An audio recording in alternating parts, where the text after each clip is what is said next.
विपक्षी दलों के भारी विरोध के बावजूद लंबे समय से सियासी घमासान का विषय बने वक्फ संशोधन बिल की तस्वीर आखिर साफ हो गई है। जी हां, हम बात कर रहे हैं वक्फ बिल की, जिसको लेकर पूरे देश में माहौल गरमाया हुआ था। कहीं छुट्टियां कैंसिल हो रही थी तो वहीं देश भर में सुरक्षा व्यवस्था भी बढ़ाई गई थी। Subject to correction, ayes 128.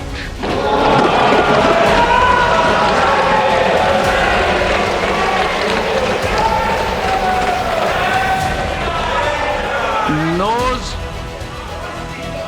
95.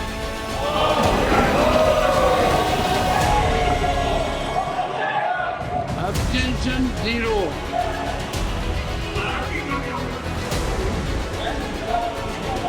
The bill is passed.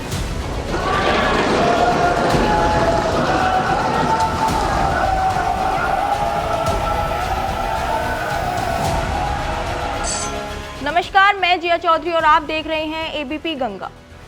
वक्फ संशोधन बिल 2025 पहले लोकसभा में पास हुआ और दिन रात चर्चा के बाद उसे राज्यसभा से भी पारित किया गया। वक्फ बिल के पक्ष में 128 वोट पड़े, जबकि 95 सदस्यों ने इसका विरोध किया। वक्फ बिल को कानून बनाने में अब बस एक कदम की दूरी है। वक्फ बिल को संसद की मंजूरी मिल गई है, अब राष्ट्रपति की मंजूरी मिलते ही ये कानून की शक्ल ले लेगा। वक्फ बिल 2025 को राज्यसभा से पास कराना मोदी सरकार के लिए बड़ी अड़चन थी, पर सरकार ने वहां से भी इसे बहुमत से अधिक संख्या बल से पास करा लिया। राज्यसभा में कार्रवाई के दौरान विपक्ष ने वक्फ बिल पर कड़ा विरोध जताया। विपक्षी दलों ने इस विधेयक को मुसलमान विरोधी और असंवैधानिक बताया। इसका मकसद मुसलमानों को निशाना बनाना है। उन्होंने दावा किया कि इस कानून का उद्देश्य मुसलमानों की संपत्ति को अपने कब्जे में लेकर निगमों को सौंपना है। वहीं सरकार ने जवाब दिया कि ये ऐतिहासिक सुधार अल्पसंख्यक समुदाय के लिए फायदेमंद होगा। इससे पहले लोकसभा में 288 सांसदों ने इस विधेयक का समर्थन किया था, जबकि 232 से इसका विरोध किया था। लोकसभा में 10 घंटे तक इस पर चर्चा हुई। राज्यसभा में गुरुवार को करीब 1 बजे वक्फ बिल पेश किया गया था। किरेन रिजिजू ने इसे सदन में पेश किया और चर्चा में भाग लिया। उन्होंने कहा कि इस बिल के कानून बनने से देश के एक भी मुसलमान को नुकसान नहीं होगा। इसके बाद बारी बारी से सभी राज्यसभा सांसदों ने अपनी अपनी राय रखी। ये चर्चा शुक्रवार सुबह तक चली। मैराथन बहस और चर्चा के बाद बिल पर वोटिंग हुई। वोटिंग ने साफ कर दिया कि सदन का मूड बिल के पक्ष में था। वहीं विपक्ष से संजय सिंह ने इस बिल का कड़ा विरोध करते हुए इसे संविधान के खिलाफ बताया।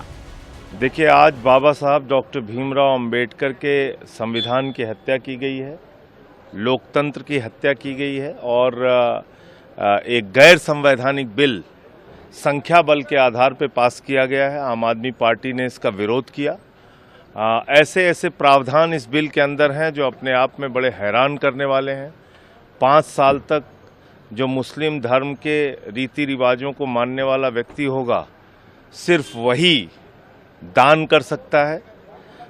इसमें इस बिल के अंदर ये कहा है कि आपको 6 महीने तक रिकॉर्ड देने पड़ेंगे अपने ज़मीनों के, जबकि आप खुद कह चुके हैं सुप्रीम कोर्ट में कि आप 99% ज़मीनों को डिजिटाइज कर चुके हैं, ऑनलाइन कर चुके हैं। बावजूद इसके आप ये प्रावधान लेके आते हैं। तो कुल मिलाकर ये एक बहुत ही गलत बिल पास हुआ है। संविधान में जो अधिकार धारा 25-26 में मिली है इस देश के लोगों को कि अपनी धार्मिक मान्यताओं के हिसाब से वो अपने धार्मिक संपत्तियों का प्रबंधन कर सकते हैं, उसके खिलाफ है ये। तो वहीं कांग्रेस सांसद प्रमोद तिवारी ने बिल का विरोध करते हुए कहा, जिस तरह से सत्ता पक्ष अपनी बात रख रहा था तो उनके इरादे नेक नहीं थे। वो अपनी सारी कमियों को छिपाने के लिए ध्रुवीकरण करना चाहते हैं।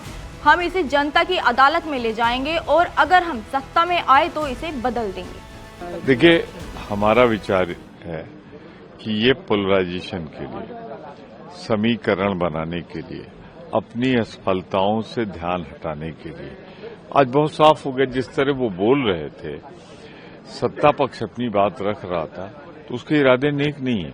वो अपनी सारी कमियां छिपाने के लिए पोलराइजेशन करना चाहते हैं।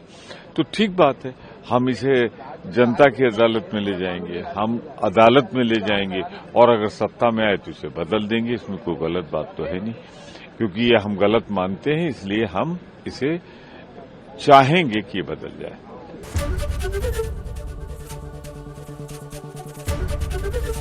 एबीपी गंगा, खबर आपकी, जुबान आपकी।